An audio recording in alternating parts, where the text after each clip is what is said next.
ስለዚህ እንግዲህ ከሞላ ጎደል በ76ኛው ቪዲዮ ያልኩትን ማለት ነው በመጨረሻዎቹ አካባቢ ያልኩትን ነገር ጠቅለል አድርጎ ለማስቀመጥ ራሻ ፓችወርክ ነች ወይንም ልጥፍጥፍ ነች። የተለያዩ አካባቢዎች ላይ የተለያየ አይነት ፖሊሲና አካሄድ የተከተለ አሰራር ነው የተከተሉት እና እንግዲህ ከዚህም የተነሳ ነው ከሴንትራል ወይም ዋናው ኮር ማዕከል ከሚባለውን ጀምር የጃፓንና የራሻን አፈጻጸም አካሄድ ለማነጻጸር ብለናልና እንግዲህ መካከል ላይ ጠንካራ የባለ አባቶች መንግስት ያለበትና መሬቱም ለም የሆነ ብቻ ሳይሆን አውጥተው እህልም ወደ አውሮፓ ገበያ መሸጥ የሚችሉበት ሁኔታ ነበር። ነገር ግን ያንን ማስቀጠል አልተቻለም። ለምን? አካባቢው ላይ በጣም ለውጥ እየተካሄደ ነበር። ስለዚህ የጭሰኛን ስርዓት ማስቀጠል አልተቻለም እና ለዛም ነው እንግዲህ ኢማንሲፔሽን አክት ኦፍ 1861 የመጣው። ኢማንሲፔት ማድረግ ፈለጉ። ኢማንሲፔት ሲያደርጉ ግን ፍላጎታቸው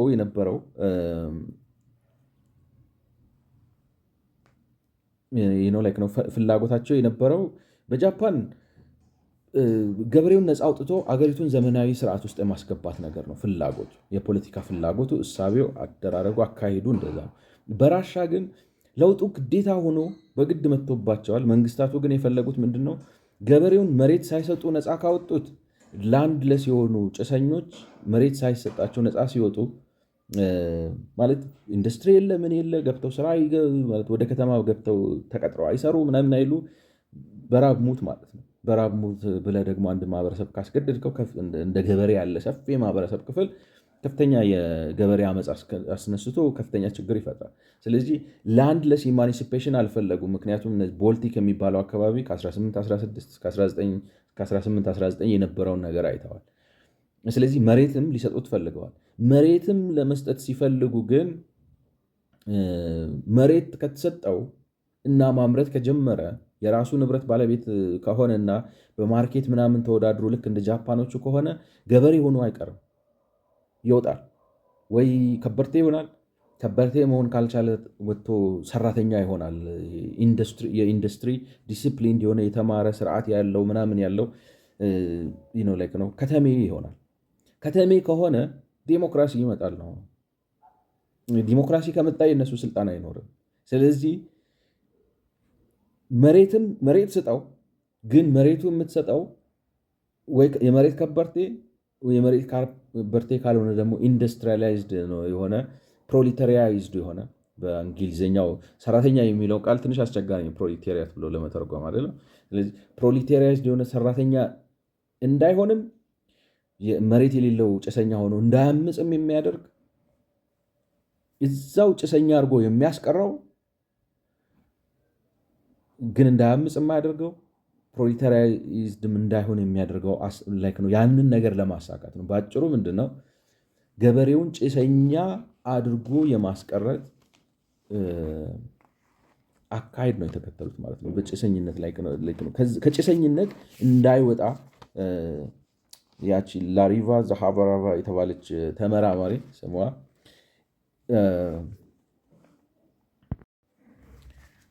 እና ዛሃሮቫ የምትባል አንድ ተመራማሪ ይጠቅሳታል።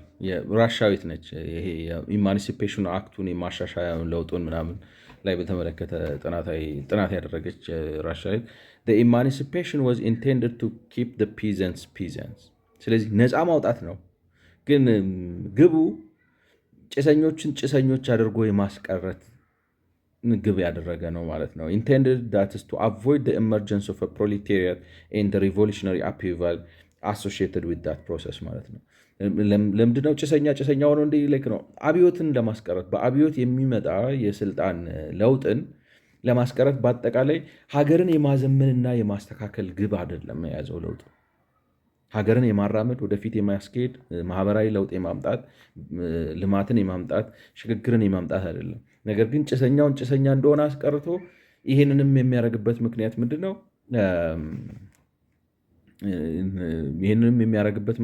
ነው? ስልጣኑን ለማስቀጠል ነው። ኢን ፕራክቲስ ዲስ ሜንት ዛት ዘ ኢማንሲፔሽን ኮንፈርምድ ኖብልስ ኦነርሺፕ ኦፍ ዜር ኤስቴትስ። ስለዚህ ትልልቅ መሬቶች በባለ አባቶች እጅ እንዲቀር አደረገና except for the subsistence allotment that were transferred to the liberated peasants ማለት ነው። ግን ሰብሲስተንስ ብቻ የሚበቃ የመሬት ክፍፍል ነው የተደረገው። እንዳልኳቸው አሁን በዛኛው ቪዲዮ ላይ 70% ወይም 67% አካባቢ ያለውን 2/3ኛውን መሬቱን በባለ አባቱ ስራ አስቀርቶ በንብረት ባለቤትነት ማለት ነው። ውሃ በነሱ ቁጥጥር ስር ነው። መንገድ በነሱ ቁጥጥር ስር ነው። ኢምፖርታንት የሆኑት ለግብርና አይነተኛ የሆኑት ሪሶርሶችን በመንግስት በነዚህ ባለአባቶች ስራ አስቀርቶ ለጭሰኛው ግን ሽርፍራፊ ጥግ ላይ ያለች ቁርጥራጭ መሬት ሰጥቶ ላንድለስ ሆኖ ኢማኒሲፔትድ እንዳይሆንና የገበሬ አመፅ እንዳያስከትል ላንድድ የሆነ ደግሞ ኢማኒሲፔትድ ከሆነና በፕሮፐርቲ ራይት ሰርቶ በማርኬት ከሰራ ሰራተኛ ወይም ፕሮሌታሪያት ሆኖ ወደ ዲሞክራሲያዊ ሽግግር ውስጥ እንዳይገባ እነዚህን ሁለቱን ነገሮች እንዳያደርግ። ስለዚህ ጥሩ አድርጋ እንዳስቀመጠችው ዛሮቫ የምትባለው ሴትዮ ኢማኒሲፔሽን ዋዝ ኢንቴንድድ ቱ ኪፕ ፒዘንስ ማለት ነው። ጭሰኛውን ጭሰኛ፣ ገበሬውን ገበሬ አድርጎ የማስቀረት እና በጣም ከደርግ ኢማኒሲፔሽን ጋር ይመሳሰላል እና የሚያሳዝነው እስካሁንም ሳስን ያለ ነው። ገበሬው ነፃ አልወጣም እስካሁን። መሬቱ የእሱ አይደለም። በህገ መንግስት ደረጃ መሬትን የኢትዮጵያ ህዝብና የኢትዮጵያ መንግስት ነው ይላቸዋል። እሱማ ነው ገበሬውን ቢይዘው እኮ ገበሬው ኢትዮጵያ አይደል እንዴ?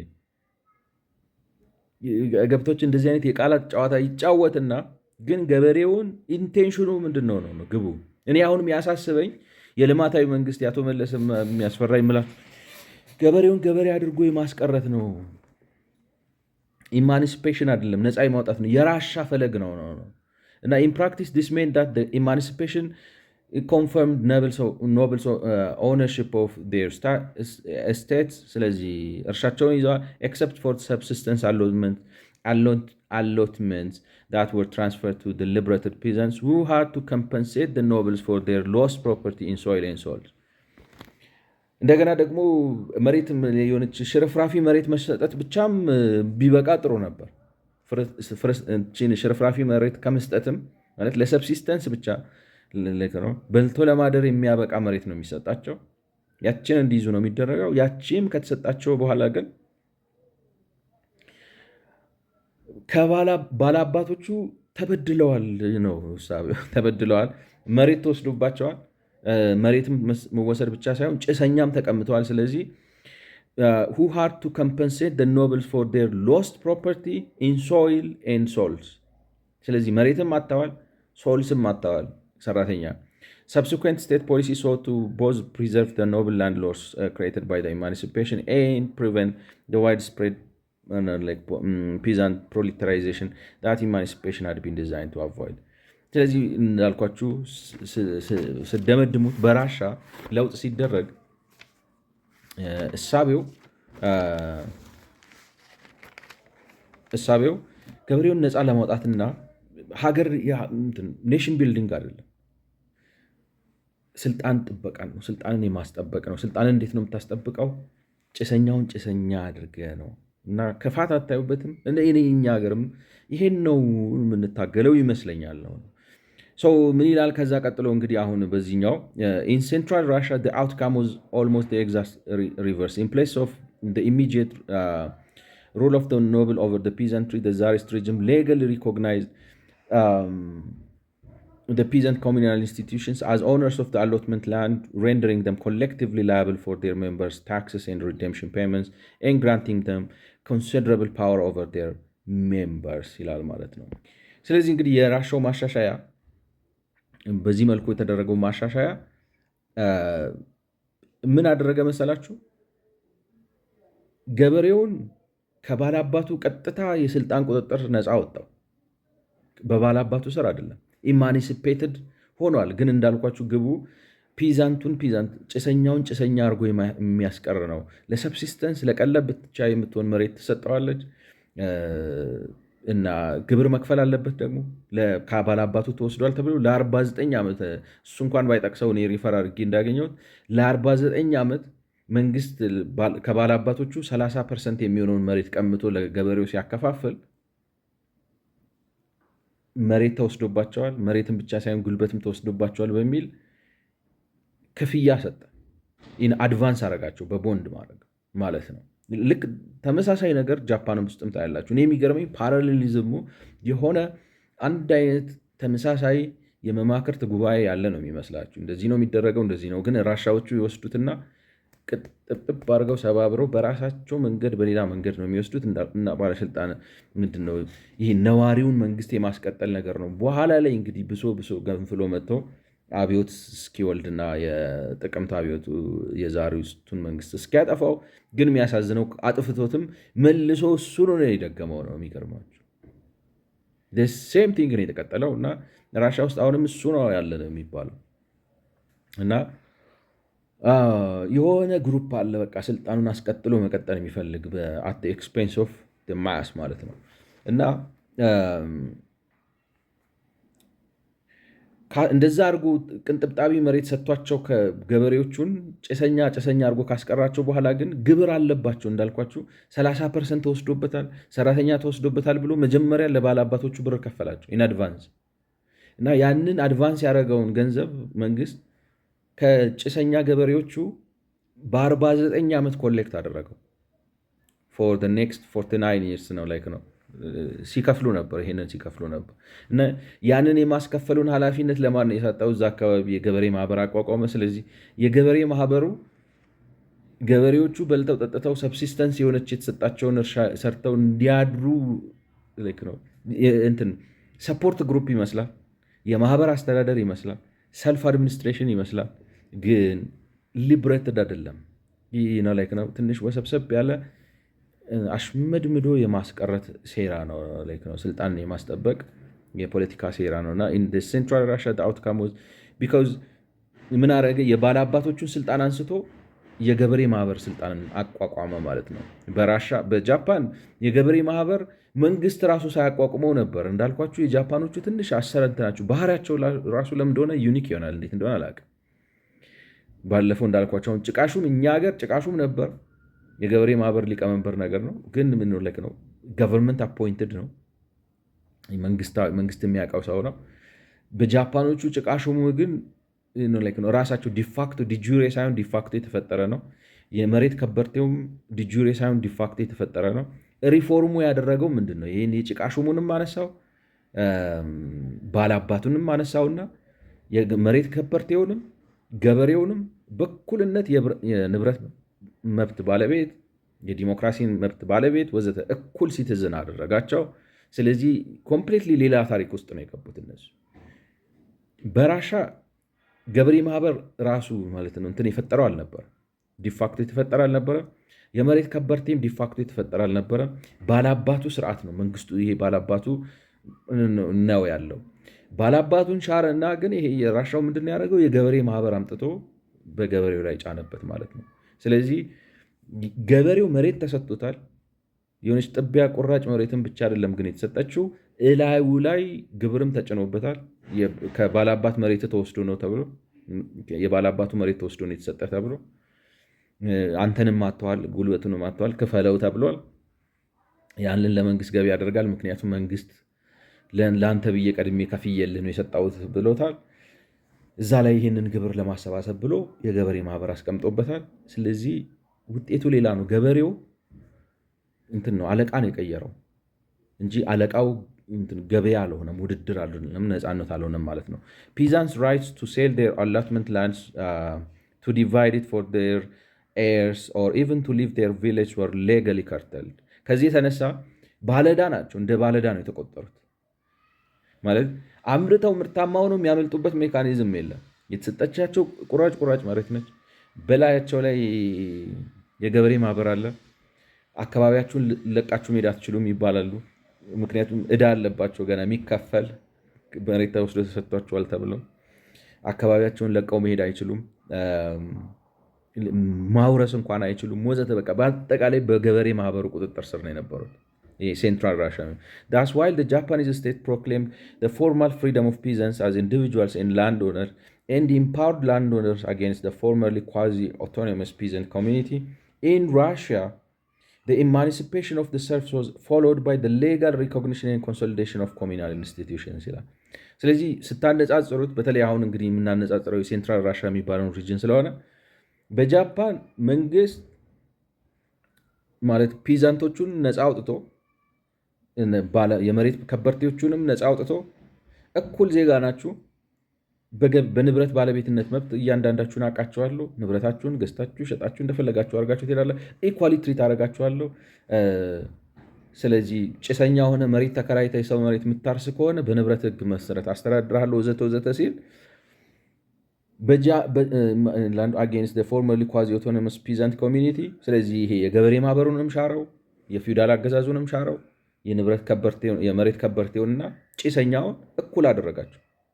ለዛኛው መሬት ለዚህኛው መሬት፣ ለዛኛውም የንብረት ባለቤትነት መብት ለዚህኛውም የንብረት ባለቤትነት መብት ኮምፒት አድርጋችሁ በመገበያ የቻለ ይኑር፣ ካልቻልክ ተቀጥረ ስራ ወዘተ ወዘተ ብሎ እኩልነትን ሲያረጋግጥ in Russia the emancipation of the service was followed by the legal recognition and consolidation of communal institutions። በራሻ ግን የሆነው ምንድነው? ተቃራኒ ነው።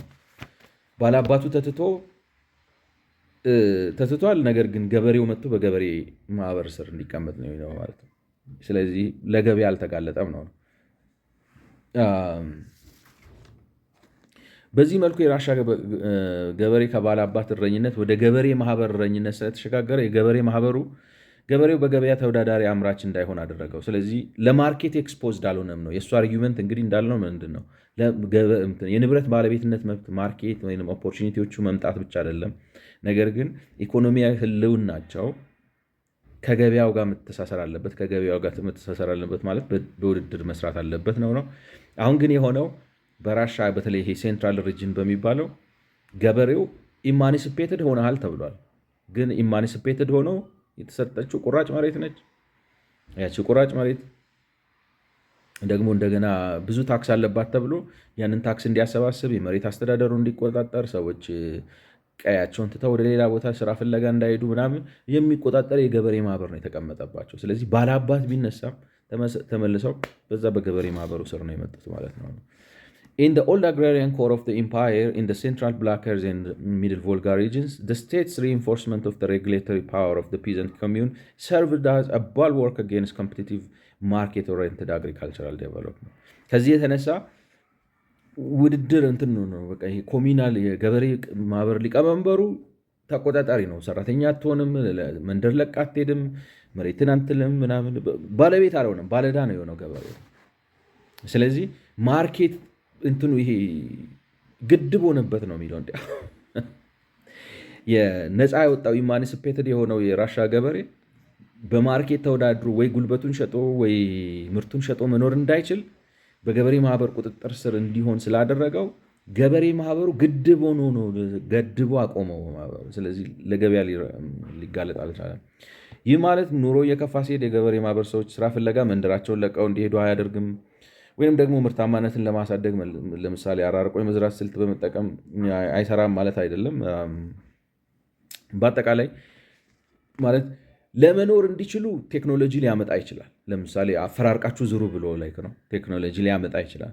ግን ፐርፐዙ ምንድን ነው? ሰብሲስተንስ ነው፣ የሆነ የመረዳጃ ማዕከል ነው እንጂ ተወዳድረ ፕሮዳክቲቭ ሆነ ምርታማነትን ጨምረ መዋቅራዊ ሽግግር አድርገ ወይ ከበርቴ ትሆናለ ወይ ከበርቴ ካልሆንክ ወጥተህ ከተሜ ትሆናለህ፣ የተማረ ምናምን ያለ ሰራተኛ ሆነህ ትኖራለህ የሚለው ነገር እንዳይሳካ ነው ያደረገው ማለት ነው አካሄዱ። ምክንያቱም በገበሬ ማህበር ስር ወስዶ አስቀምጣቸው። the conclusion is not contradicted ማለት እንዲህ ስንል እሱ አሁን የሚለው ምንድን ነው? የሆነ ለምሳሌ የገበሬ ማህበሩ አይረዳቸውም ማለት አይደለም፣ ገበሬዎቹ አያግዛቸውም ማለት አይደለም። እንዳልኳቸውን አፈራርቃችሁ ዝሩ ብሎ አዲስ ቴክኖሎጂ ሊያመጣ ይችላል። ግን አፈራርቃችሁ ዝሩ ብሎ ማፈራረቃውን አዲስ ቴክኖሎጂ ከሆነ ያንን የሚያስተዋውቅበት ዓላማ ምርታማነት አድጎ ሰው ተወዳዳሪ የሆነው ሀብቱ እየጨመረ ሄዶ ባለጸጋ እንዲሆን አይደለም። ኮሚትመንቱን መወጣት እንዲችል which means ሶይልና ሶል መክፈል አለበት። ለሶይልና ሶል ለባላባቱ ያጣውን እና መንግስት አድቫንስ ያደረገውን መልሶ ለመንግስት መስጠት አለበት እና ጭሰኛ እንደሆነ እንዲቀር በሚያደርግ መልኩ ብቻ እንዲበላ እንዲጠጣ ያገኘውን ቁራጭ እንዲለብስ ነገር ግን ሰው እንዳይሆን ነው። በጣም so the conclusion is not contradicted by the ample evidence of peasant labor mobility and limited change in cultivation practices such as crop patterns. The tendency of community organized village to allow migration or to raise land productivity as a response to increased population was compatible with the peasant community's role in ensuring the members' non-market access to subsistence. እንቅስቃሴ ይቆጣጠራል አትሂድ ብሎ ነገር ግን ስታፈኑት ለምሳሌ አሁን ትንሽ መሬት ባለበት ቦታ ላይ አትንቀሳቀስ ብለህ ታስቀምጠዋል። ሀሳቡ ሞቢላይዝ አድርጎ ወደ ከተማ የሚገባ ከሆነ ኢንዱስትሪያላይዝድ እየሆነ ፕሮሌታሪያት ሊሆን ነው። ፕሮሌታሪያት ከሆነ ዲሞክራሲ ሊመጣ ነው። ዲሞክራሲ ከመጣ ስልጣን ሊያናጋ ነው አንዱ አይደለም። ስለዚህ ለዚህ ነው እንቅስቃሴው የምትገታው ከተማ እንዳይገባ የምታደርገው። ነገር ግን ተቀመጥ ብለህ ስታስቀምጠው ረሃብ ከሆነ አሁንም ያምጽብሃል። ስለዚህ ትንሽ ማስተንፈስ ይኖራል ማለት የገበሬ ማህበሩ በቃ ምን ልበላችሁ የማስተንፈስ ስራ ይሰራል። ስለዚህ የማስተንፈስ ስራ ለመስራት የተወሰኑ ፐርኮሌሽን ወይንም ምንድን ነው የሚባለው የጥብጠብ ስደቶችን ይፈቅዳል። ግን ነው ትርጉም ያለው ስደት እንዳይሆን ግን ኮንትሮል ያደርጋል። አት ሴም ታይም ግብርናው በጣም እየቀነጨረ እየተዳከመ ሳይሄድ ግብርናው ጠፍቶ አሁንም ራብ እንዳያስከስትትና ችግር እንዳይፈጠር የተወሰኑ ማሻሻዮችን ያደርጋል። ስለዚህ ምንድን ነው የሚሆነው መሰላችሁ? በቃ ህልውና ማስቀጠል ነው። በልተህ ጠጥተህ ኑር። ሰብሲስተንስን ለማስቀጠል የተንጠባጠበ ፐርኮሌት የሚያደርግ ማይግሬሽን ሊፈቅድ ይችላል። ፓተርን ቼንጂንግ ምናምን ክሮፕ ቼንጂንግን ሊያመጣ ይችላል። ግን ኦልዌይስ ፐርፐዙ ምንድን ነው? ሰብሲስተንስን ማረጋገጥ ነው። ፕሮዳክቲቪቲን ጨምሮ ተወዳዳሪ አድርጎ ወዘተ ከበርቴ መፍጠር ወይም ከበርቴ ማይሆን ከሆነ ደግሞ ወጥቶ ሰራተኛ ሆኖ ተወዳድር ነው ብቁ ኢንዱስትሪያላይዝድ የሆነ ዲስፕሊንድ ሞደርን ከተሜ ሆኖ እንዳይኖር መከልከል ነው ማለት ነው።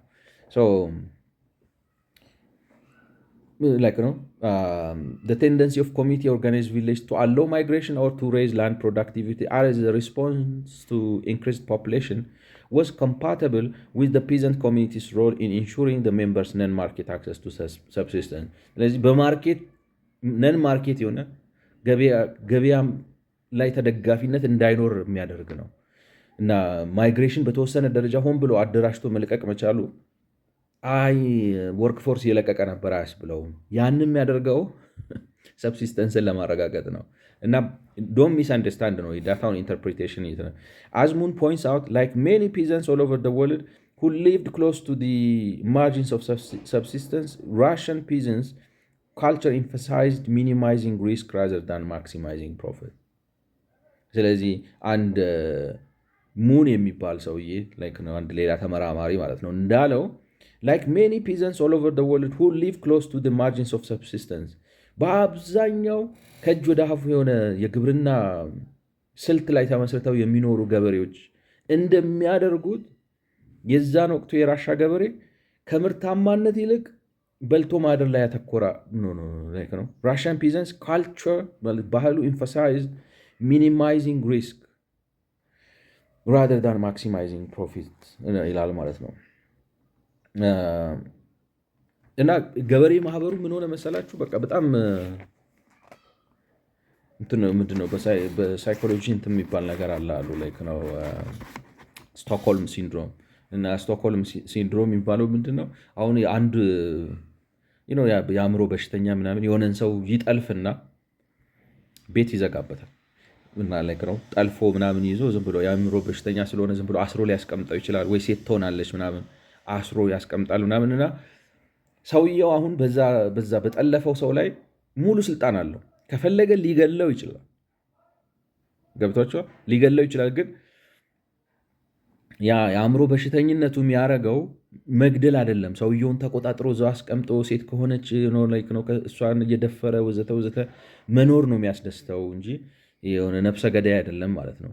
እና እንደዛ አስሮ በሰንሰለት ምናምን አስረው ከግድግዳ ጋር አጣብቀው ምናምን ያስቀምጧቸውና ለረጅም ዓመት ያስቀምጧል። አንዳንድ ጊዜ በዜና እንዲህ አይነት ነገር ይወጣል። ያስቀምጧቸዋልና ግን ይመግቧቸዋል ምናምን እና መጨረሻ ላይ እነዚህ ሰዎች እንግዲህ በሆነ አጋጣሚ ሰብረው ሲወጡ ካልሞቱ ማለት ነው ሰብረው ሲወጡ ለጠላፊያቸው ያዝኑለታል። ለምንድን ነው የሚያዝኑለት? ቢፈልግ እኮ ይገለኝ ማለት ዴር ዋዝ ኖባዲ ማንም አላገኘኝም። ሰውየው ተንኮለኛ ነው፣ ሴረኛ ነው ምናምን ቢፈልግ እኮ ይገለኝ ነበር እና ስላልገደለኝ ተረፌ በመውጣቴ አመሰግናለሁ።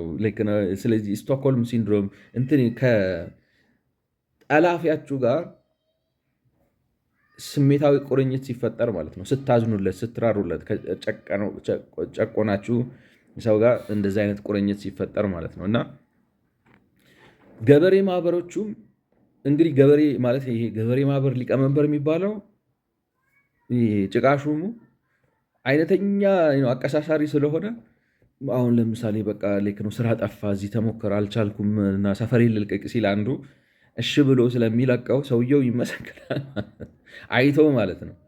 ወይንም ደግሞ የሆነች እንግዲህ የሆነች የአሰራር ነገር አምጥቶ ሰው በልቶ እንዲያደርስ ማድረግ ስለሚችል አሁንም ይመሰገናል ማለት ነው። በጣም ልክ ነው። መሆን ይችል የነበረው ምንድን ነው?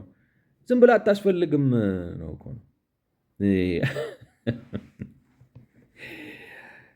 ማለት የማያስፈልግ ጥበቃ ነህ አንተ ነው። ምንም አገልግሎት የለህም። መኖርህ ችግር ነው። አንደር ኖርማል ሰርከምስታንስ ባትኖር ምን ነው ነው ግን ኖሯል። መንግስት ፈጥሮ አቆምና ሊንክ ፈጠሩ። ስለዚህ ገበሬ ማህበርና ገበሬው እቺ ሰብሲስተንሷ ከዚህ ውጭ ያለ ነገር ያለ አልመሰላቸውም ገበሬዎቹ ማለት ነው። ስለዚህ መንግስት እንኳን በኋላ ላይ ተሻሽሎ ማለት የገበሬ ማህበሩን ላፍርሰው ብሎ ሲመጣ ገበሬው ራሱ አልፈልግም ማለት ነው። the value Russian peasants plays on the commune's role in defending their economic security can be seen in both the instances of resistance to the government's program to abolish it after 1905 and the survival of many aspects of communal regulation even in villages where communal ownership was legally terminated. ስለዚህ በ1905 አካባቢ እንግዲህ በተለያየ ምክንያት መንግስት ሊያፈርሰው ፈለገ ማለት ነው። ይሄ የገበሬ ማህበሩን መዋቅር ህልውናችንን የሚያረጋግጥ ስለሆነ እንዳትነካብን ልክ ነው። ህዝቡ ራሱ የገበሬ ማህበሩ ተከላቃይ ሆነ ማለት ታውቃላችሁ። ካልቸር ተፈጥሮ ትልቅ ነገር ሰው ማሰብ አቃተው ነው። በጣም የሚገርም ነው ማለት በጣም ብዙ ራሱ ምክንያቱም አይ ምንም አትሆንም እኮ ገበያ ቢለቀቅና አንተ የንብረት ባለቤትነት ቢረጋገጥልህ ወዘተ ወዘተ ከዚህ የተሻለ አምርተህ ሰርተህ ምናምን ባለጠጋ ሆኖ ከዓለም ህዝብ ጋር ተወዳዳሪ የሆነ መኖር ትችላለህ ስትሉት ያቺ ገበሬ ማህበር ያስለመደው ሴኪዩሪቲ ስላለች ያቺን ሴኪዩሪቲ አዲክትድ ይሆናል፣ ሱስ ትሆንበታለች ማለት።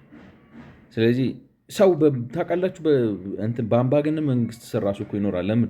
የሆነ ሴንስ ኦፍ ሴኪዩሪቲ ይሰጣቸዋል። ከዚህ የተነሳ የጃፓን ገበሬዎች እንግዲህ በ1880 በኋላ እየገቡበት የመጡበትን በገበያ ላይ የመደገፍ ነገር የራሻ ገበሬዎች አላሳዩትም ማለት የባህል ለውጥ ራሱ እየመጣ መጣ ማለት ነው። የራሻ ገበሬ ፈሪ ማለት በገበሬ ማህበር ቀሚስ ስር የሚደበቅ ሆነ ማለት። እነዛ ግን ወጥተው ማን ከማን ያንሳል ማለት ይሳፈጣሉ። ጃፓኖች በጣም ሰፋት አለባቸው እና ገብተው ተወዳድረው መኖር ጀመሩ። ባህል እየተቀየረ ይመጣና ታውቃላችሁ በአምባገነን ስር ራሱ መኖር ባህል ይሆናል መሰለኝ ነው። They thus were not similarly dependent on maintaining a competitive rate of productivity growth at the risk of losing their land. ስለዚህ ማለት ጃፓኖቹ እዛ ውስጥ ገቡ ማለት ነው። ማለት ተወዳድሬ አምርቼ እኖራለሁ፣ ያን ካላረኩ ግን መሬቴን ይቀማና ሌላ ነገር ፈልጋለሁ የሚለው ነገር በቃ ለመዱ። ተወዳድሮ መኖር ወይንም ለገበያ ተጋልጦ በኩልነት በአምራችነት የመኖር ባህል ባህል ሆነ። they were not similarly dependent። የራሻዎቹ ግን እንዲህ አይነት ነገር ውስጥ ሊገቡ አልቻሉም ማለት ነው። ስለዚህ ምን ሆነ በራሻ ማለት ነው የመሬት እጥረት እና ሌሎችን ነው መኖር ሲያቀት ከአቅም በላይ ሲሆን በዚህ በገበሬ ማህበር ስር ሆኖ መኖር ሲያቀም ወይ ተጨማሪ መሬት ያርሳሉ፣ ኤክስፓንድ ያደርጋሉ፣ ወይ ደግሞ ጥለው ይሰደዳሉ፣ ቀያቸውን ትተው ይሰደዳሉ፣ ገብተው ለማኝ ምናምን ይሆናሉ እንጂ ምርታማነትን ወደ ማሳደግ አልሄዱም። በአንጻሩ ግን በደቡባዊና አሁን ይሄ እንግዲህ ከሴንትራል ራሻ አንጻር ነው ማለት ነው። ይሄ ዋናው ማዕከል የሚባለው ኦልድ አግራሪያን ኮር የሚባለው የራሻ ማዕከሉ የዛሪስቱ ማዕከል ለም መሬት ያለው እና ኤክስፖርትን ማድረግ ይችል የነበረው ነገር ግን የንብረት መብትን አረጋግጦ ገበሬውን እኩል አድርጎ የገበያ ስርዓት ውስጥ ለመግባት እምቢ ያለው አካባቢ ባህሪ ሲሆን፣ በአንጻሩ ግን ደቡባዊና ምዕራባዊ እንግዲህ ደቡባዊ ያልኳቸው አሁን እነዚህ ሉሃንስክ ምናምን ዩክሬን አካባቢንም ይጨምራል። እነዚህ ጆርጂያ ምናምን የሚባሉትን ኮከሱንም ይጨምራል። ወይንም ደግሞ ምዕራባዊ እንደ ፖላንድ ምናምን ያሉትንም አካባቢዎች ይጨምራል። በአንጻሩ ግን በደቡባዊና ምዕራብ ራሻ ያሉ አካባቢዎች እንደ ጃፓን አቻዎቻቸው በገበያ ላይ ስለተደገፉ ነው ውጤቱ ሌላ ነበር። እንዳልኳችሁ ራሻ ፓችወርክ እና መሃሉ ሴንተሩ ሬዚስታንሱ ቼንጅ ሬዚስታንሱ ከፍተኛ ነው። ገዢ መደቡ በጣም ትምክተኛ ምናምን ነው፣ አይለቅም ነው ለውጥ ሬዚስታንት ነው። ስለዚህ ጭሰኛውን ጭሰኛ አድርጎ ለማስቀረት ነው የሞከረው፣ ተሳክቶለታል። በዛ ሂደት ግን አግሪካልቸራል ፕሮዳክቲቪቲው የሞተ ነበር፣ አልተሳካለትም። ነው ያመርታል ምናምን አለው፣ ግን ፕሮዳክቲቪቲ ግሮዝ አልነበረውም። ስለዚህ ከጃፓን አንጻር ስታግኔትድ ሆኖ ነበር ወይም በቆመበት ቆሞ ቀርቶ ነው። In a typical pre-modern pattern, peasants responded to a decrease in arable land per person by cultivating more intensively and by migrating temporarily or permanently, but labor productivity in agriculture at home remained low and stagnant. ይህ እንግዲህ ስለ ሴንትራሉ ነው። For different reasons, peasants in western and southern Russia were exposed to dependence on markets in labor without the protection of strong communal institution. ቀደም ያልኳችሁን የደገምኩት ማለት ነው፣ በእንግሊዝኛ ስለተባለ ነው እንጂ አሁን ቀደም ብሎ ከአንድ ያልኳችሁን ነው።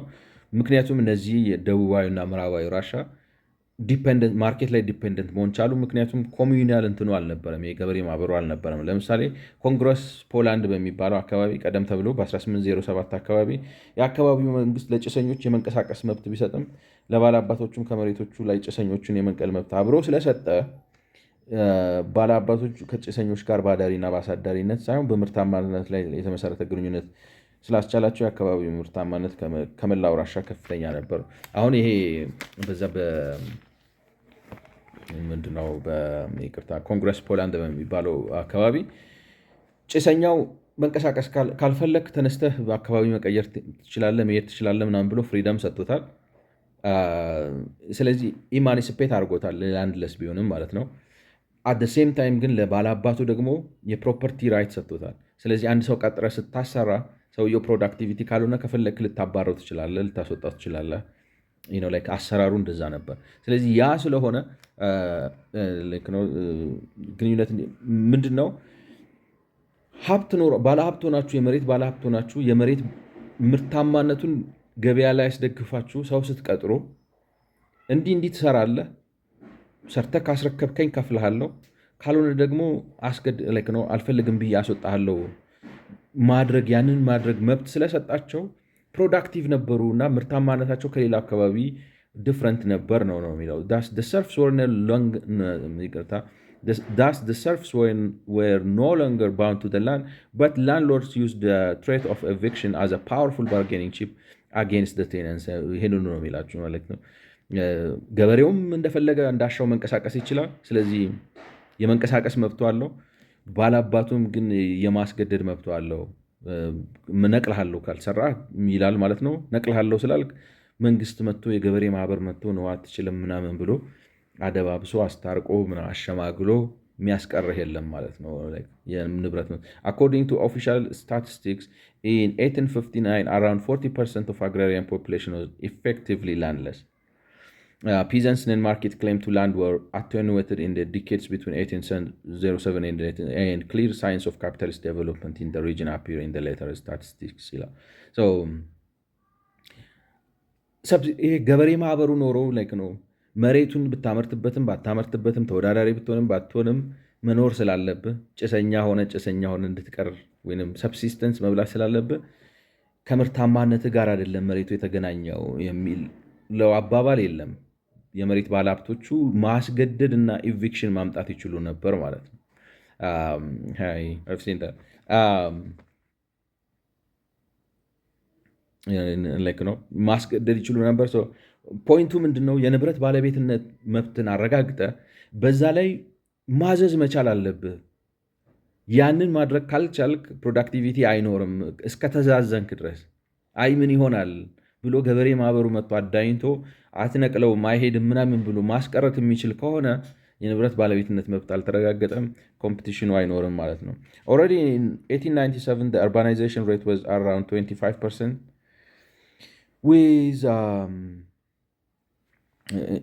By the turn of the 20th century, agricultural labor productivity was substantially outstripping the country as a whole, but this dynamism spread beyond agriculture as well. ስለዚህ ከዚህ የተነሳ አሁን እንዳልኳችሁ የንብረት መብትን ባለቤትነትን አረጋግጦ የማስገደድ መብቱ ስላለ ምንም እንኳን ገበሬ መንቀሳቀስ መብት ቢኖረው ካላመረተ፣ ለምሳሌ መሬት ሰጥታችሁት በሽርክና እንዲያርስ ተሰጥቶት በውሉ መሰረት ያመረተውን አምጥቶ ማስገባት ካልቻለ እምቢ ብላችሁ ገፍታችሁ ልታስወጡት ትችላላችሁ ማለት ነው። ላይክ ነው ውልን አላከበርክም ብላችሁ ብታስወጡት መንግስት ወይም የገበሬ ማህበር ጣልቃ ገብቶ ይህን ማድረግ አትችልም ማለት አይችልም። ያ ከዚህ የተነሳ ሴንቹሪ አግሪካልቸራል ሌበር ፕሮዳክቲቪቲ ሰብስታንሻሊ አውትስትሪፒንግ ዘ ካንትሪ አዝ አ ሆል እና በዛ አካባቢ ላይክ ነው የምርታማነት በነገራችን ላይ ምርታማነት አሁን እሱ ቅድም እንዳለው የእርሻ ቦታን በመጨመር የሚታረሱ አካባቢን በመጨመር ምርታማነትን መጨመር ይቻላል። እንደሱ አይነት አይደለም የተፈለገው። በአንድ ፕሎት ኦፍ ላንድ ላይ ያለውን ፕሮዳክቲቪቲ መጨመር ነው። እሱ ነው ሞደርናይዜሽን። እና በዚህ አካባቢ ይሄ ኮንግረስ ፖላንድ በሚባለው ያለው ፕሮዳክቲቪቲ ከሀገሪቱ ቢዮንድ አግሪካልቸር ላይክ ነው ሶሪ ካንትሪስ አዝ ሆል ሰብስታንሻሊ አውትስትሪፒንግ ካንትሪ አዝ ሆል። ግን ለውጡ በዚህም ብቻ ዲስ ዳይናሚዝም ስፕሬድ ቢዮንድ አግሪካልቸር አዝ ዌል ሌሎችንም የኢኮኖሚ ክፍሎችን እየነካ ነበር። ኦልሬዲ ኢን 1897 the urbanization rate was around 25%። ከዚህ የተነሳ መንቀሳቀስ ይችላል። የንብረት መብቱም የማስገደድ መብቱም ተጨምሯል። ስለዚህ ከተሜነት በ25% ጨመረ። አስቡት ላይ ነው ቢግ ደል ገብቷቸዋል።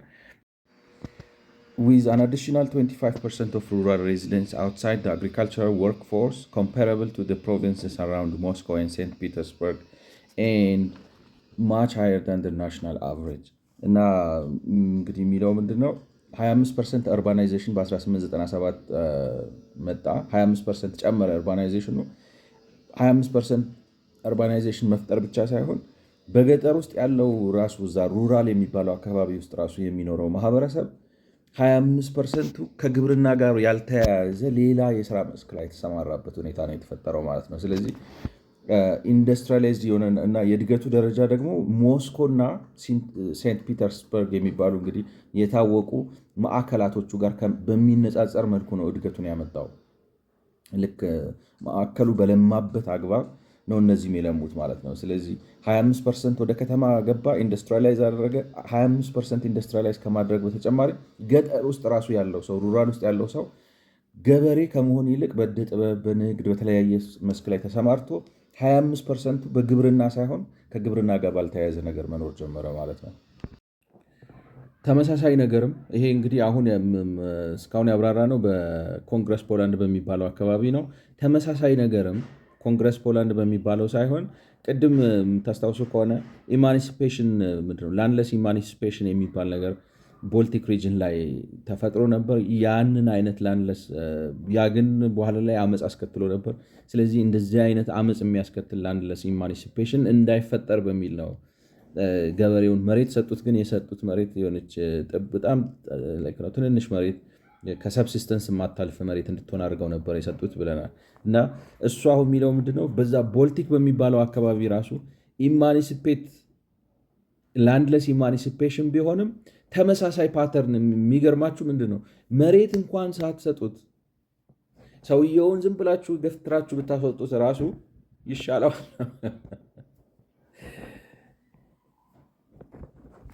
አይዶን እንግዲህ የሚገባችሁ ሰው ዝም ብላችሁ መሬት ሳትሰጡት እንኳን በልብላችሁ ባዶን ብትሰዱት ትሩ ታይም ያ እንደዛ አይነት ሊበርቲ የሰዎች ጉልበታቸውን ራሳቸውን ላይ ክዶ የራሳቸው አለቃ ስታደርጓቸው ምርታማነትን በጣም ነው የምትጨምሩት። እና በዛ አካባቢ እንኳን ምርታማነት በጣም ጨመረ ይላል። ሶ a similar pattern ተመሳሳይ ነገር ልክ በፖላንድ አሁን እንደመጣው ፕሮዳክቲቪቲን ኮንግረስ ፖላንድ በሚባለው አካባቢ ፕሮዳክቲቪቲን የጨመረው ልማት አይነት እንደመጣው በዚህ በዚህ ቦልቲክ ፕሮቪንስስ ማለት ጭሰኞችን ያለ መሬት እንኳን ገፍተው ባስወጡበት አካባቢ እድገት ተመዘገበ ይላል።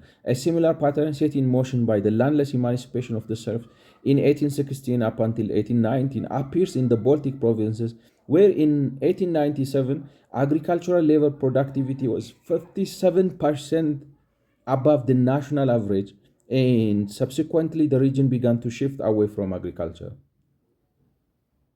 መሬት ሳትሰጡት እንኳን ገበሬውን ዝም ብላችሁ መሬት አልባ አድርጋችሁ ብታባርሩት እንግዲህ በ1897 ነው ሞሮለስ ስታቀናንሱ ስንት ይመጣል? ነው ብዙ ሐስል አለው። በ80 ዓመት ውስጥ ግን ይሄ ቦልቲክ የሚባለው አካባቢ እንዲያውም ግብርና መር በሆኑ ነው ኢንዱስትሪ ላይ ከተመ ነው ሰለጠነ። ምንም እንኳን 70 ዓመት ቢፈጅበትም በ1897 አካባቢ ምርታማነቱ ፕሮዳክቲቪቲው ከናሽናል አቨሬጁ 57% ይበልጥ ነበር። በጣም ትልቅ ነው።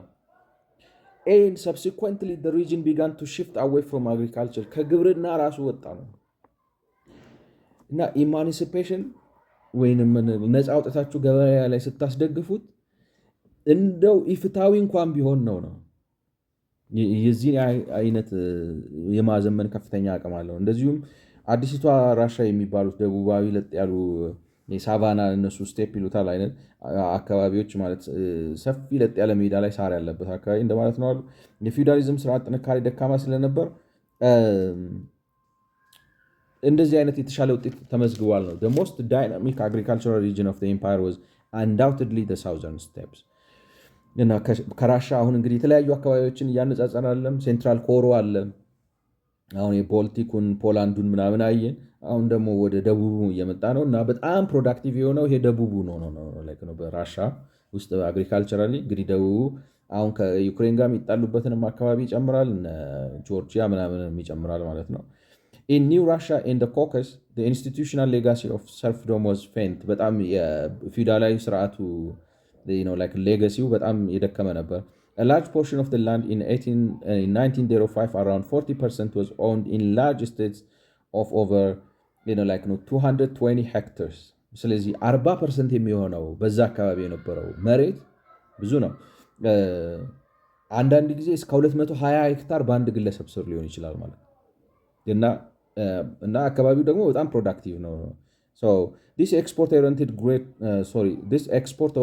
grain plantations were increasingly capital intensive, and beginning in the 1890s, planters even began to import advanced machinery that enabled them to economize on their labor, so that the growing area of cultivation could be worked by the same people or perhaps even in smaller migrant labor forces. ስለዚህ ይሄ ፊውዳሊዝም በጣም የተዳከመ ፌንት የነቀለ ነበር። ደክሟል፣ ዝም ብሎ የለም ነው ደካማ ነው። ስለዚህ በጣም የተዳከመ ስለነበረ ማለት አንዳንድ ቦታ ላይ 220 ሄክታር በአንድ ግለሰብ ሰፊ ቦታ ነው ማለት። አንድ ሄክታር እንግዲህ ሞሮለስ አንድ ስቴዲየም ሜዳ ያክላል ነው። በዛ ላይ 220 ስቴዲየም የሚያክል ቦታ በጣም ሰፊ ቦታ ነው።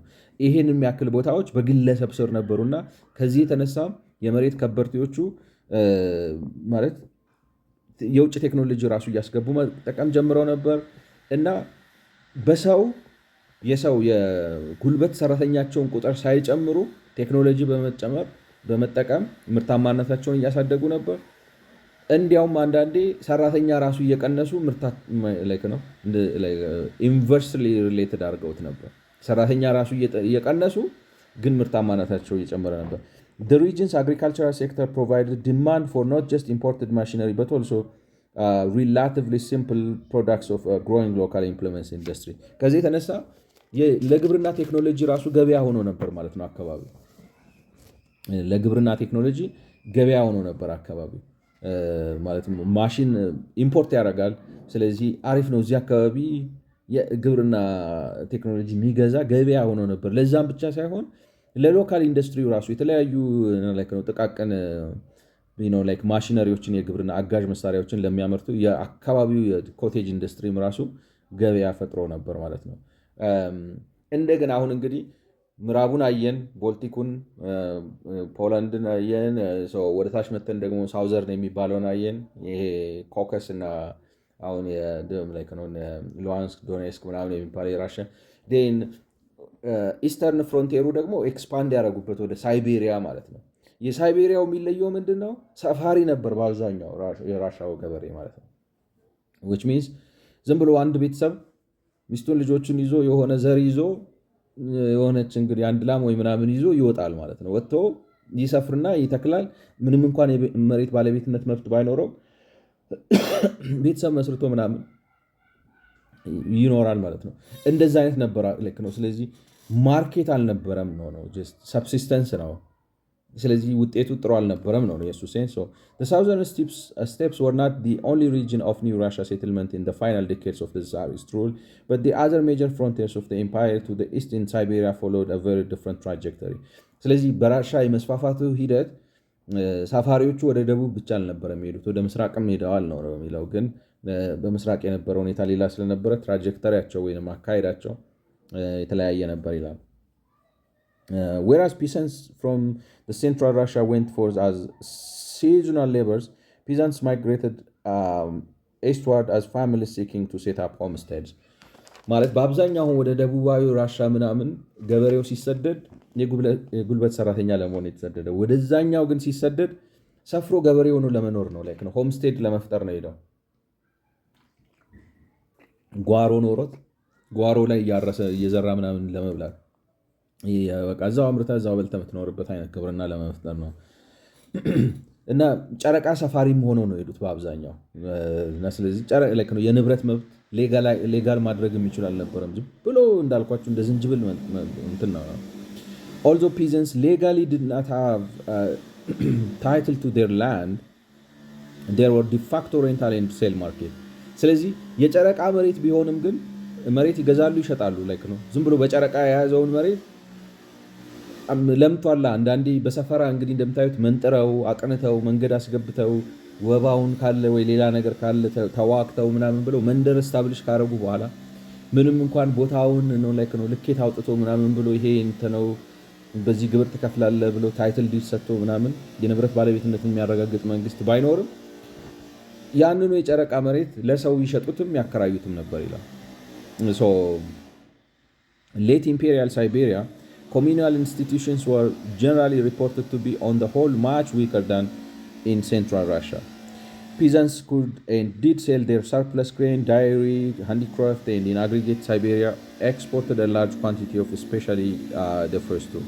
ስለዚህ ሰፍረው ያመርታሉ። የገበሬ ማህበር አዲስ ሰፈራ ነበር።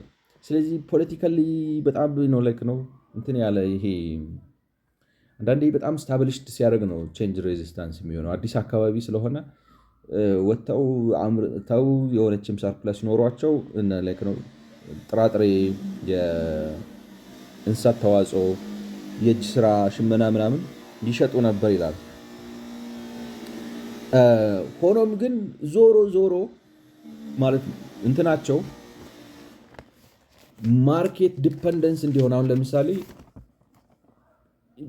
የተገኘችውን እንደው ለመኖር ሲያመርቱ የተረፈችውን ነው እንጂ ወደ ገበያ የሚያወጡት ግባቸው በገበያ ተወዳዳሪ ሆነው በመኖር ላይ አልነበረም።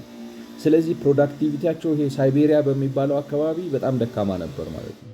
So yet secure in their possession of land and livestock, ዋስትና ችግር ስለሌለባቸው በመሬት መብታቸው ላይ እና ከብቶቻቸውን የሚወስድባቸው ዕዳ ስለሌለባቸው peasant households were not dependent on market for their livelihoods, and so they could focus their production on their own subsistence, selling only the surplus that was conveniently left over. ስለዚህ ያመርታሉ፣ ይሰራሉ፣ ይሄ ነው ላይክ ነው በቃ ያገኛሉ ኢነፍ የሆነች የተረፈችውን ኮንቪኒየንትሊ የተረፈችውን አውጥተው የሚሰጡት እንጂ ማርኬት ሊድ አልነበረም ነው። English traveler Phillips Price noted that Siberian peasants bought very little tea, tobacco, sugar, and some Moscow manufactured cotton prints from which women's clothes were made. ስለዚህ የመግዛት አቅማቸው ራሱ ጥቂት ነው ማለት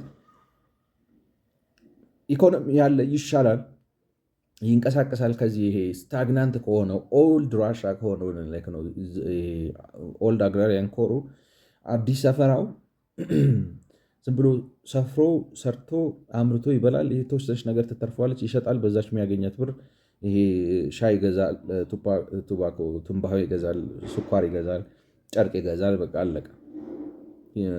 ደንበኛ የገበሬ ኑሮ ይኖራል። ከዛ ያለፈ ህልምም ግብም አልነበረውም ይላል። The economic results of these property relations stand in stark contrast with the southern steppes. አሁን በዚህ ያለው ኢኮኖሚ ሁኔታ በዚህ በምስራቃዊ በሳይቤሪያ ያለው ኢኮኖሚያዊ ሁኔታ ከደቡባዊ ጋር በጣም በልክ ነው። በአንጻራዊነት በጣም ልክ ነው፣ ለየቀል ነው። ሳይቤሪያን peasants were relatively prosperous by Russian standards. በራሻ ስታንዳርድ ሳይቤሪያ የሄዱት ሰፋሪዎቹ ጨረቃ ሰፋሪዎቹ በራሻ ስታንዳርድ በአንጻራዊነት የተሻሉ ናቸው፣ ሀብት አላቸው፣ የበለጸጉ ናቸው። But where official statistics report high and rising per capita grain out in the south, Siberian productivity stagnated at about the same absolute level at the center. ልክ ማለት አዲስ ስለነበረና መሬት በነፃን ስለሚገኝ መሬቱን ወስዶ መቀበል ምንድነው ማለት ምን መሰላል ከልካይ የሌለበት ዝም ብላችሁ ወጣችሁ ሰፍራችሁ ማረስ የምትችሉና ደግሞ ያንን አካባቢ የሚፈልግ ሰው ቢኖር እዛ አካባቢ ላይ እድገት ይፈጠራል አለ እድገት እና አዲስ ስለሆነ ቶሎ ቶሎ ያመርታሉ ይሸጣሉ ምናምን የሆነች ማህበረሰብ ይፈጥራሉ።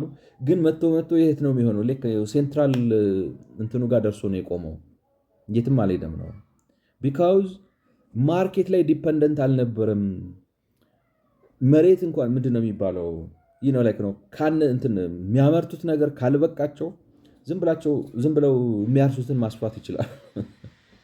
there was ample land ነው፣ በጣም ብዙ መሬት ነበር። ስለዚህ ምርታማነትን ለመጨመር የሚያስገድዳቸው ስለዚህ ፐር ሄድ ፕሮዳክቲቪቲውን ለማንሳት የሚያስገድድ ሁኔታ አልነበረ።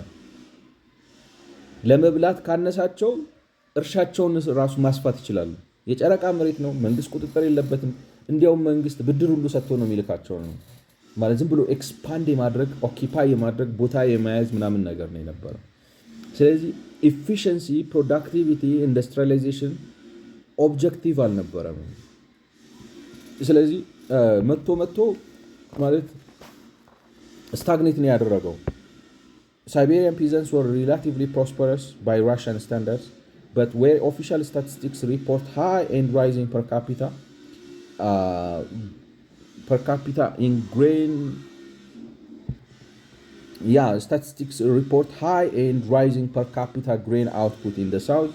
በደቡባዊ አሁን ለምሳሌ እነዚህ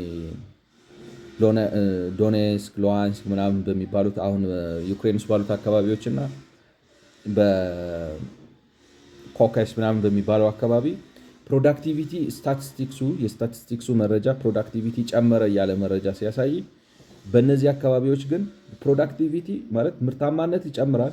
ምርታማነት ግን ከጨመረም የሚጨምረው ህዝብ ቁጥር ስለበዛ ወይንም ደግሞ የሚያርሱትን መሬት ስላሰፉ ነው እንጂ ፐርሄድ ፕሮዳክቲቪቲያቸው ስለጨመረ አይደለም። ለምን ማርኬት ላይ ዲፐንደንት አለ፣ ሰብሲስተንስ ነው አይ ቲንክ ነው ኒዋንሱ ይገባቸዋል ብዬ አስባለሁ።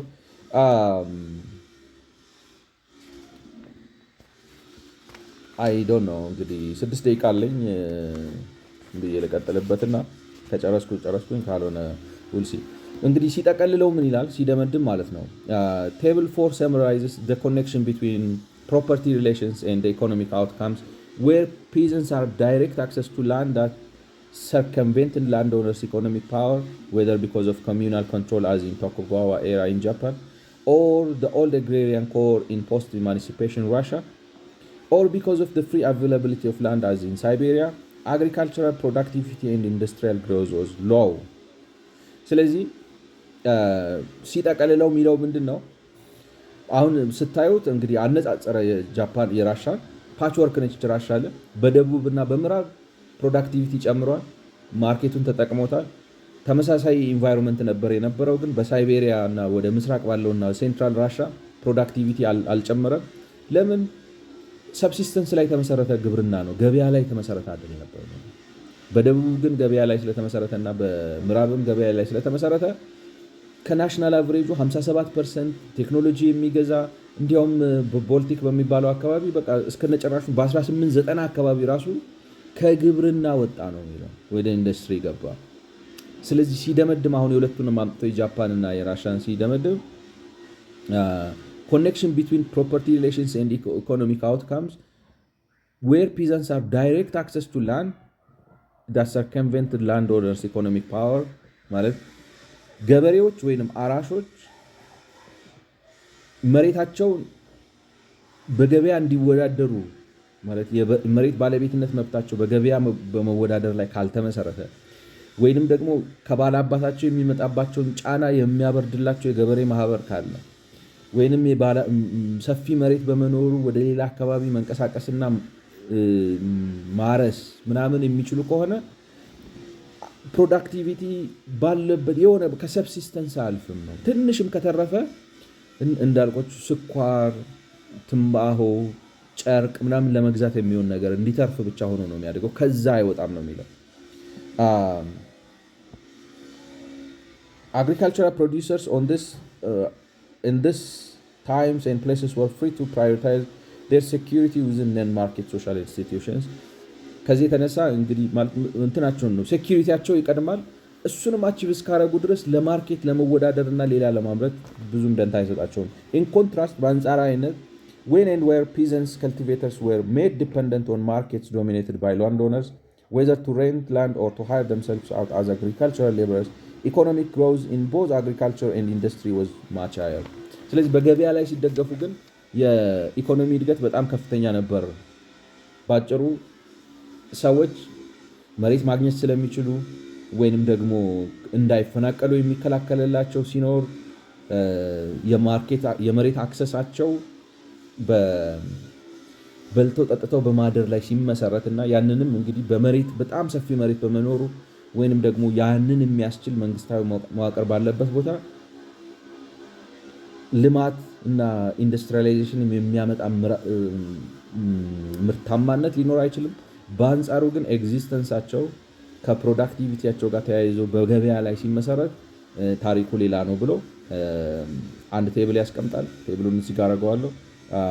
let me try with 2 minutes how I can do so ቴብሉ ላይ እንደምታዩ ጃፓን እና ራሻ ብሏል። ጃፓንን በቶኮጋዋ ኤሪያ እና በሜጃ ኤሪያ አስቀምጧታል። ራሻን ደግሞ በኦልድ አግራሪያን ኮር፣ ፖላንድ፣ ቦልቲክ፣ ሳውዘርን ፍሮንቲር ኤንድ ኢስተርን ፍሮንቲር ብሎ በ5 ከፋፍሏቸዋል። እና ከዛ ላይ ነው እንትኑ ላይ ኮሎኑ ላይ ደግሞ ፒዛንት አክሰስ ቱ ላንድ። አሁን ለምሳሌ በጃፓን ቶኩጋዋ ኤራ የመሬት አክሰስ ኮሚዩናል ነው። ስለዚህ የገበሬ ማህበር አለ። መሬት እንድታገኝ አርሰ እንድትበላ ግብር መክፈል እንድትችል ምናምን የሚንከባከብ ሹሩሩ የሚል የገበሬ ማህበር አለ። በሜጃ ኤራ ግን መሬት ይሰጣል፣ ግን መሬቱን ይዘህ መቆየት የምትችለው በምርታማነት ላይ ነው ማለት ነው። ስለዚህ ኢኮኖሚክ ፓወር ኮንስትሬንት ነው ማለት ነው። በቶኩጋዋ ኤራ ኢኮኖሚክ ፓወር በፕሮፐርቲ ራይት ምክንያት ባለሀብቶች በንብረታቸው ላይ ስልጣን አላቸው እና ፕሮዳክቲቪቲ የሚለው ኮለን ላይ ሄዳችሁ ስታዩ ለምሳሌ ንግድ ይኖራል፣ የሆነች ነገር እንቅስቃሴ ትኖራለች፣ ግን ሊሚትድ ነው ለውጥ የሚያመጣ የሚያሻግር አይደለም ነው በአንጻራዊነት። በአንጻሩ ግን በሜጃ ኤራ ፕሮዳክቲቪቲ በጣም ከፍ ያለ ነበር። ኢንዱስትሪያላይዜሽን የሚለውን ኮለን ሄዳችሁ ስታዩት ከዛ የተነሳ በቶኩጋዋ ኤራ ኢንዱስትሪያላይዜሽን አልነበረም፣ በእንትን ግን ኢንዱስትሪያላይዜሽን ነበረ። ሴም ሎጂክ ተከትላችሁ የጃፓኑንም የራሻውንም ስታዩት ያንን ነገር ታገኙታላችሁ ማለት ነው። አሁን ለምሳሌ ኦልድ አግራሪያን ኮር የሚባለው ኮሚኒቲው በጣም ስትሮንግ ነው። ስለዚህ ላንድ አክሰስ ኮሚኒቲው በጣም ፕሮቴክቲቭ ነው፣ ገበሬውን ይከላከላል፣ ሰብሲስተንሱ ምናምን ያስተካክላል እና መሬት ባለቤቶቹ ንብረታቸውን ማስከበር እና ምርታማነትን መጨመር ስለማይችሉ በአብዛኛው መሬቱን እየሸጡት ይወጣሉ እና ፕሮዳክቲቪቲ ባለበት ስታግናንት ሆኖ ነው የቀረው ነው። ኢንዱስትሪያላይዜሽን በጣም ሚኒማል ነው። ለምሳሌ ነው ሳውዘርን ፍሮንቲር የሚለው ጋር ብትሄዱ ፒዛንት አክሰስ ቱ ላንድ አብዛኛው እንትኑ የዌጅ ሰራተኛ ነው፣ በደሞዝ ነው የሚሰራው ግብርናው ላይ ማለት ነው። እርሻው ላይ ከፍተኛ አካባቢ ነው እንዳልነው አሁን 220 ሄክታር ድረስ የሚሆን መሬት አላቸው። ትልልቅ ስቴቶች፣ ስለዚህ ኢኮኖሚክ ፓወር ስቴት አላቸው። በጣም ኤክስፕሎሲቭ የሆነ ግሮዝ ነበር የነበረው። ኢንዱስትሪላይዜሽንም በጣም ከፍተኛ ነበር ማለት ነው። ይህን ይመስላል። ስለሰማችሁኝ አመሰግናለሁ። መልካም ጊዜ። ሰዓቱ ስለሚገድበኝ እዚህ ጋር አቆማለሁ። ቴንኪው